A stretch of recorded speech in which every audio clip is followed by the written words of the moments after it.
وزیر اعظم شہباز شریف کی زیر صدارت نیشنل سیکیورٹی کمیٹی کا اجلاس شروع، متنازع خط پر بریفنگ متوقع۔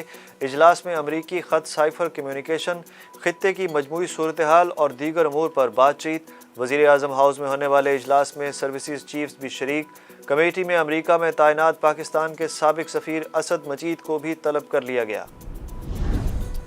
لاہور ہائی کورٹ نے وزیر اعلیٰ پنجاب کے حلف کے معاملے پر حمزہ شہباز کی درخواست نمٹا دی۔ صدر مملکت کو نو منتخب وزیر اعلیٰ سے حلف لینے کے لیے 24 گھنٹے میں کسی دوسرے کو نمائندہ مقرر کرنے کی ہدایت۔ لاہور ہائی کورٹ نے حکم دیا کہ صدر کو عدالتی آرڈر کی کاپی بھجوائی جائے۔ منحرف اراکین اہل یا نااہل، کیس کی سماعت عید کے بعد تک ملتوی۔ سپریم کورٹ میں آرٹیکل 63(a) کی تشریح سے متعلق صدارتی ریفرنس کی سماعت۔ چیف جسٹس پاکستان عمر عطا بندیال نے ریمارکس دیے کہ ملک کو میچور جمہوریت کی طرف لے کر جانا ہوگا، ضروری ہے کہ قانون ساز سیر حاصل گفتگو کرے، عدالت کا کام تمام آئینی سوالات کا جواب دینا ہے۔ مسلم لیگ کاف اور مسلم لیگ نون کے وکلاء نے دلائل دیے، عدالت نے صدارتی ریفرنس پر سماعت عید کے بعد تک ملتوی کر دی۔ نئی کابینہ میں توسیع کر دی گئی، صدر مملکت نے 3 وزراء اور 1 وزیر مملکت سے حلف لے لیا۔ تقریب حلف برداری ایوان صدر میں ہوئی، جس میں وزیر اعظم شہباز شریف بھی شریک ہوئے۔ مسلم لیگ نون کے میاں جاوید لطیف، BNP مینگل کے آغا حسن بلوچ اور مسلم لیگ کاف کے چودھری صالح حسین نے وفاقی وزیر، جبکہ BNP کے ہاشم نوتیزئی نے وزیر مملکت کے عہدے کا حلف اٹھایا۔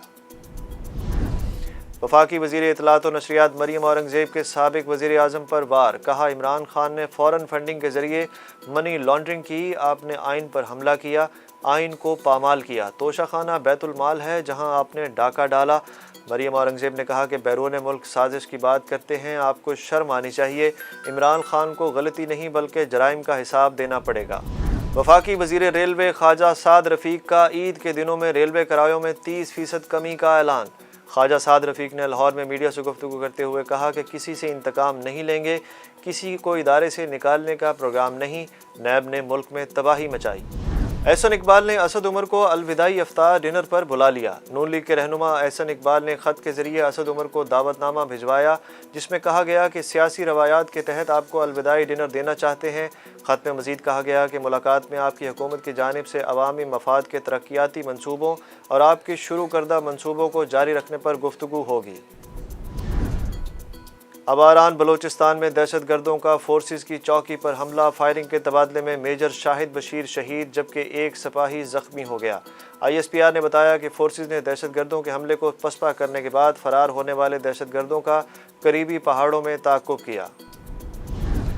مقبوضہ جموں و کشمیر میں قابض فوج کے مظالم میں کمی نہ آ سکی، ضلع بارہمولہ میں گھر گھر تلاشی کے دوران 4 نہتے افراد کو گولیاں مار کر شہید کر دیا گیا۔